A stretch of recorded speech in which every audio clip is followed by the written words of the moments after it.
હરે Krishna ફાર્મટેકની power growth પ્રોડક્ટનું ખૂબ જ સરસ એવું પરિણામ જાણવા મળેલું છે. તો આપણે પરિણામ વિશે ભાઈશ્રીને કહીશું કે તે જણાવે કે કઈ રીતનું એમણે નાખેલું છે ને શું પરિણામ મળેલું છે. ખાતરનો અમે આ બાજુ રાસાયણિક નાખેલું છે અને આ બાજુ ઓર્ગેનિક નાખેલું છે આ ભાઈનું. તો ટૂંકમાં એક બાજુ રાસાયણિક નો ઉપયોગ કર્યો છે અને આ જે વચ્ચે આપણે ઉભા છીએ ત્યાં આપણે જે પાવર ગ્રોથ છે એનો ઉપયોગ કર્યો. બરોબર છે. એક જ વાડીમાં. એક જ વાડીમાં. તો હવે તમને આમાં કઈ રીતનું પરિણામ જોવા મળે છે? રાસાયણિક અને ઓર્ગેનિકમાં તમને શું ડિફરન્સ કે ટૂંકમાં કઈ રીતનું?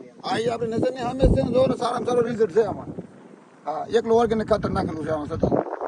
તો કહેવાનું એમ છે ખેડૂત મિત્રો કે બાજુમાં જે આ 2-3 કેમિકલ ખાતર મિક્સ કરીને ઉપયોગ કર્યો છે અને આમાં જે સિંગલ આપણું જે પાવર ગ્રોથ ખાતરનો ઉપયોગ કર્યો છે, છતાં પરિણામ તમે જોઈ શકો છો કે કઈ રીતનું છે. તો મારે ભલામણ ખેડૂત મિત્રોને એ જ છે કે એટલા બધા ખર્ચો કરવા છતાં જો સિંગલ પ્રોડક્ટ સાથે એટલું સેમ પરિણામ આવતું હોય તો આ પ્રોડક્ટ વાપરવાનો આગ્રહ રાખવો જોઈએ.